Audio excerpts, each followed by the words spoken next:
한 자매가 있습니다.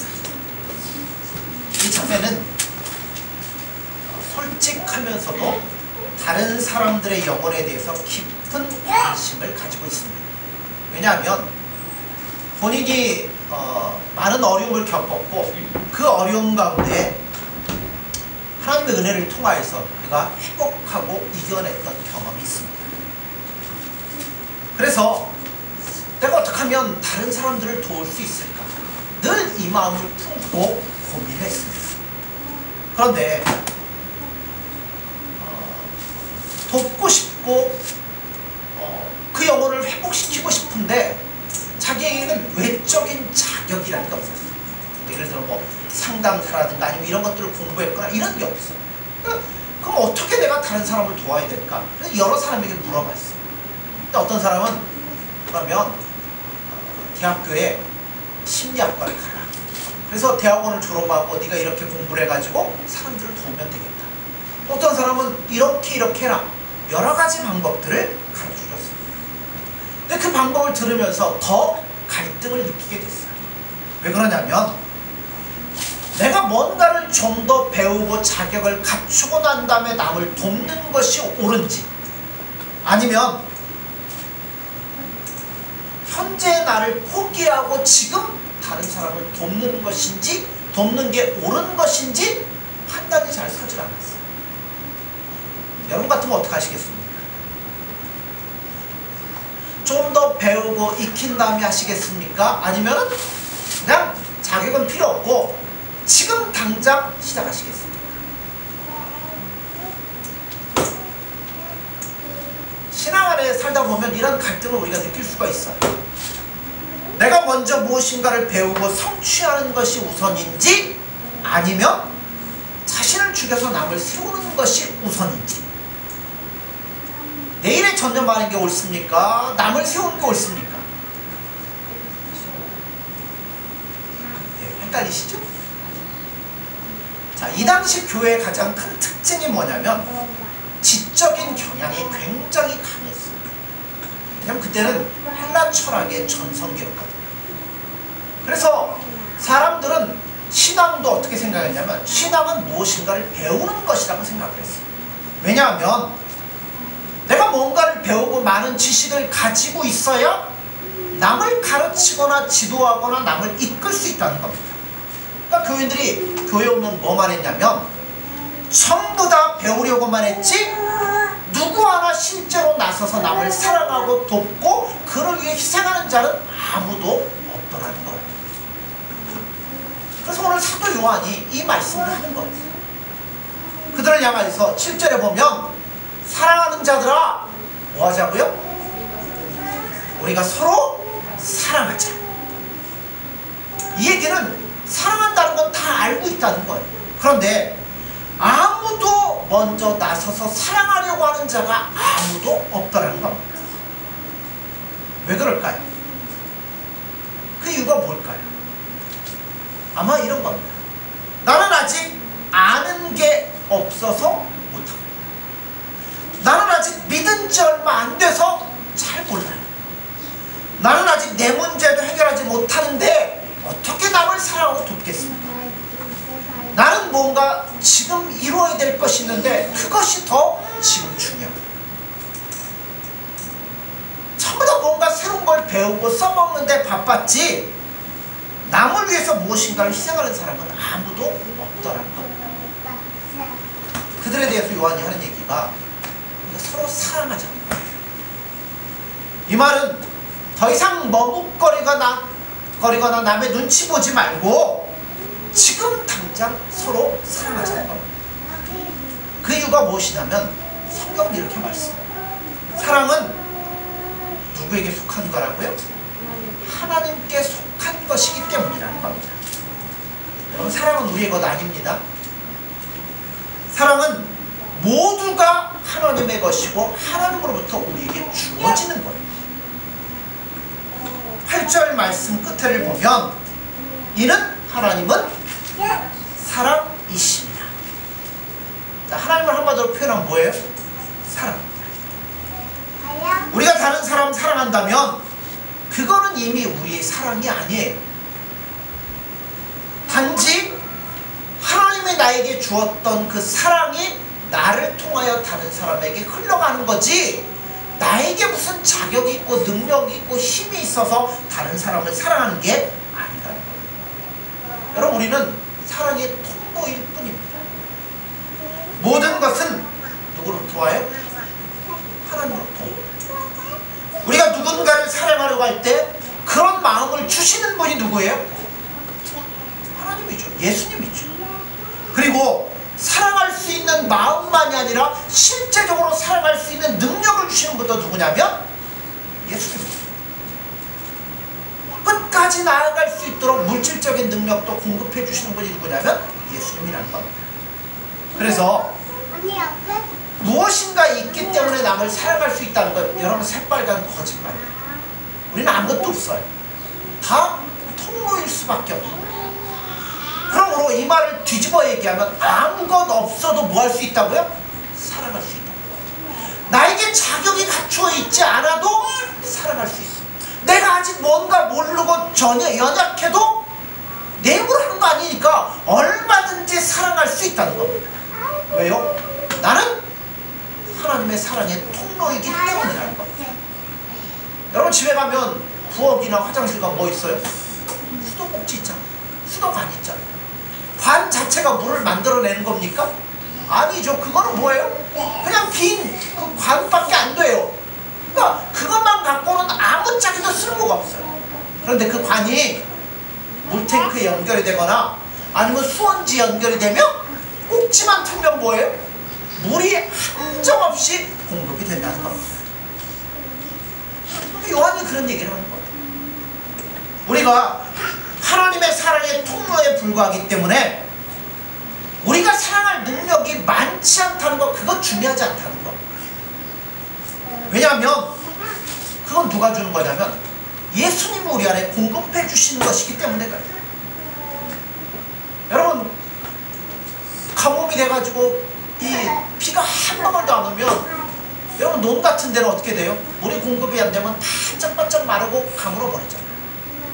세상의 것들은 가물 수 있어요. 공급이 끊어질 수 있어요. 그러나 여러분, 주님으로부터 오는 것은 공급이 끊어지질 않는다는 겁니다. 그래서 주님이 주는 건 쉽게 고갈되지 않기 때문에 우리가 뭐 능력이 없다고, 우리가 연약하다고, 그건 중요한 게 아니에요. 그런데 그 시대 교인들은 자기 힘으로 하려니까, 통로가 아니라 내 힘으로 하려니까 다 뭐하고 있어요? 난 아직 부족하고, 나는 뭔가 더 배워야 되고, 난 아직 한 게 없는데 나는 안 됩니다. 아무도 쉽게 나서질 않는 거예요.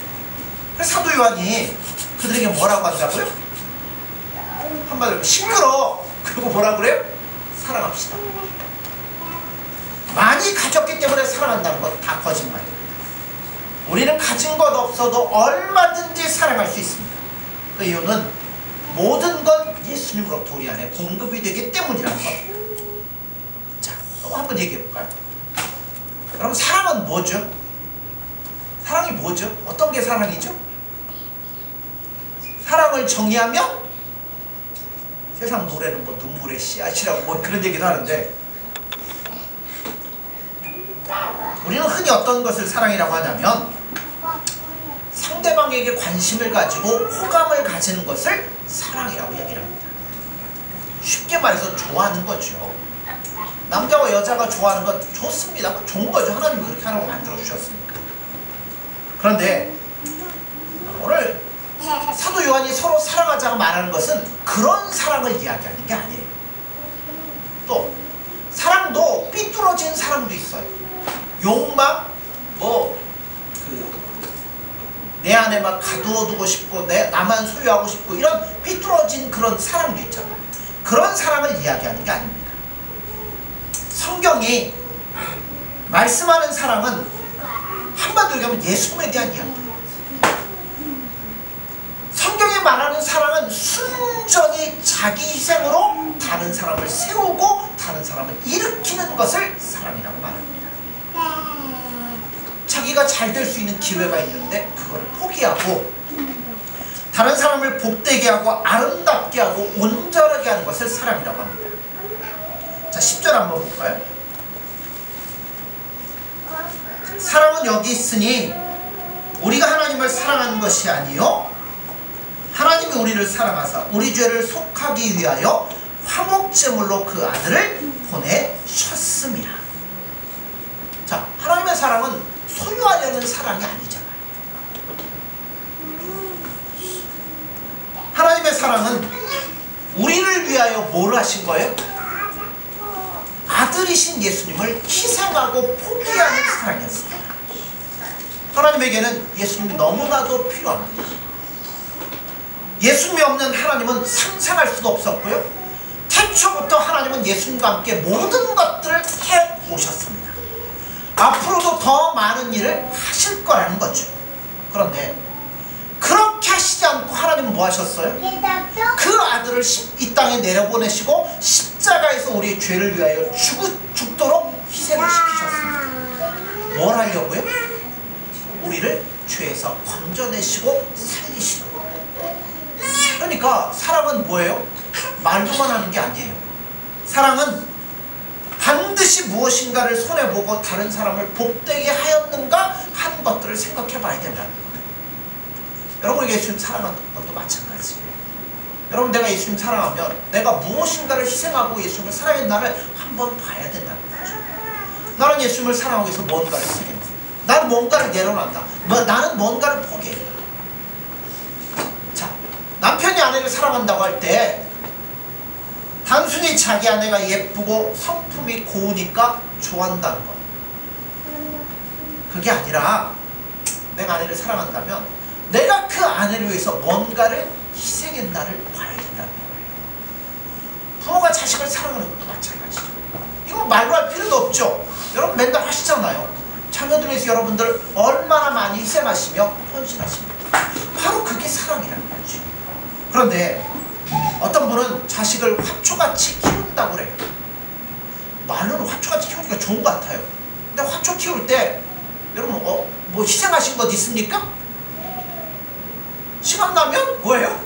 돈 주고 가끔 쳐다보면서 화분 돌려놓고 어떨 때는 영양제 주고 끝이지. 그걸 위해서 24시간 쳐다보고 거기 앉아가지고 내 시간을 희생하고 아니잖아. 자식을 화초같이 키우겠다는 건 뭐예요? 그냥 내 여유있고 시간 되면 한번 가끔 돌아보고 이러겠다는 거죠. 여러분, 그러면 자식들 상처받고 자랄 수밖에 없죠. 자, 요한이 사랑하는 자들아 우리가 서로 사랑하자라고 말할 때는 반드시 내가 무엇인가 희생하고 손해를 보면서 다른 믿음의 형제를 복되게 하고 그들을 유익하게 하자는 뜻이 들어있는 것이지 그냥 우리 잘 지내보자 그런 뜻에서 사랑하자고 얘기하는 게 아닙니다. 자, 아까 사랑은 뭐라고 그랬죠? 예수님이라고 내가 제가 말씀드렸잖아요.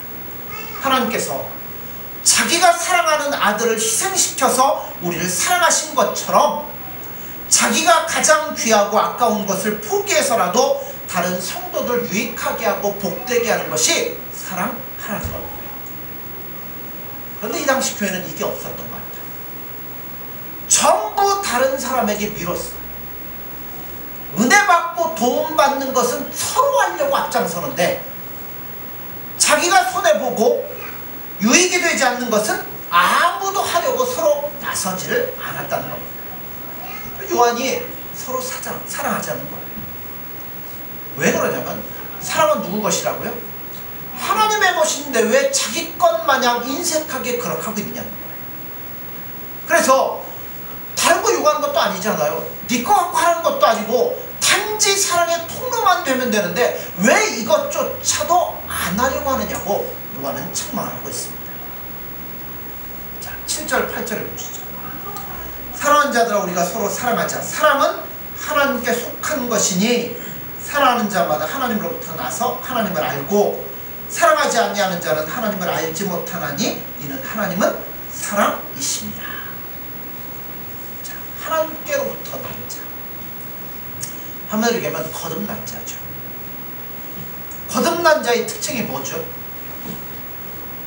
우리가 예수님 믿고 거듭난 자의 특징이 뭐냐면 자, 그 전에 내가 죄인인 줄 알고 살았어요. 예수님 딱 만났어요. 예수님 만나고 나니까 그 앞에 눈물 콧물 다 쏟아놓고 나는 이제 아무것도 아니라는 걸 깨달았죠. 자기를 부인하잖아요. 그래서 거듭난 자의 특징이 뭐냐면 나는 아무것도 아니니까. 그렇죠? 오직 예수님만 생각하고 예수님 안에서 자기 생으로 그 뒤를 따라가는 거예요. 아무리 믿어도 타산적이고 자기 생활할 줄 모르는 자는 그러면 아직도 거듭난 자가 아니에요. 성령으로 거듭난 자가 가장 먼저 배우는 것은 자기를 희생하는 겁니다. 자, 하나님을 안다고 그러잖아요. 안다라고 할 때 안다라는 단어는 지식적으로 아는 걸 이야기하는 게 아니에요. 하나님을 안다라는 것은 다른 말로 하나님과 연합된 관계, 내가 주님과 동행함으로, 예수님과 동행함으로 그분과 온전히 하나가 될 때 예수님을 안다고 얘기하는 거지. 예수님은 키가 몇이고 몇천 년 전에 어디에 태어나셨고 그가 활동했던 주무대는 어디였고 그는 어떤 말씀을 하셨고 십자가에 어떻게 죽으셨습니다. 끝! 그거는 아는 게 아니에요. 그건 지식이죠. 그러니까 내가 예수님과 연합이 되어서 예수님이 내 안에 말씀하시고 내 모든 것들을 그분께 맡기고 그분과 하나가 될 때 비로소 우리는 예수님을 안다라고 표현할 수 있는 거예요. 예수님과 연합된 자, 예수님께 속한 자는 가장 먼저 배우는 게 뭐예요? 나는 내 힘으로 할 수 없습니다. 나는 아무것도 아닙니다. 주님이 하셔야 됩니다. 주님만을 의지하게 되지 않습니까? 입으로 아무리 복음을 외치고 신학적인 지식을 주저리 외울지라도 내 것 아깝다고 포기하라고. 여러분 예수님 앞에 희생하지 않는 삶은 여러분 아직도 거듭난 자가 아닙니다. 왜냐하면 예수님을 안다고 그러면 누구를 닮아갈 수밖에 없어요? 예수님을 닮아갈 수밖에 없어요. 옛날에 저 학교 다니고 이럴 때는 한국에 프로야구도 없고 아무것도 없으니까 그때는 제일 유명했던 게 뭐냐면 고교야구예요. 고교야구 황금 사자배 야구 이렇게 있어요. 그 아주 유명한 때가 되면 하여튼 동네가 시끌시끌해져. 근데 야구를 잘하는 학교에 다니는 학생들은 아무래도 뭘 잘해요? 야구를 좋아하고 잘해요. 농구를 잘하는 학교에 다니는 학생들은 농구를 잘할 수밖에 없어요. 왜요? 맨날 보는 게 그거거든요. 농구하는 것, 야구하는 거 보니까 자기들도 농구하고 야구하면서 실력이 느는 거예요. 그러면 여러분 우리 예수님 사랑하죠? 예수님 알죠? 그럼 우리 누구를 닮아갈 수밖에 없어요? 예수님을 닮아갈 수밖에 없다는 거예요. 여러분 예수님 뭐 하셨어요? 하늘의 모든 영광을 버리고 이 땅에서 우리를 사랑하시고 구원해 주셨잖아요. 그러니까 예수님을 닮아가면 우리도 뭐 할 수밖에 없어요? 그 길을 따라갈 수밖에 없도록 되어 있다는 겁니다. 하나님의 예수님의 가장 두드러진 상품이 뭐냐면 예수님 생각해 보세요. 완전한 자기생. 예수님은 다른 사람을 살리려고 하늘의 모든 영광을 버리고 인간의 몸을 입고 이 땅에 오셨습니다. 누군가를 살릴 수만 있다면 예수님은 모든 것들을 다 희생하신 거예요. 예수님의 시간도, 예수님의 계획도, 예수님의 자존심도 모든 것도 다 희생해서 그 영혼을 살리시는 분이 누구냐면 예수님이라는 거예요. 만약 자기 성장, 자기 욕심, 자기 것만 위해서 무한의 시간과 정력을 쓰면서 다른 사람을 위해서 아무것도 희생하지 않는다면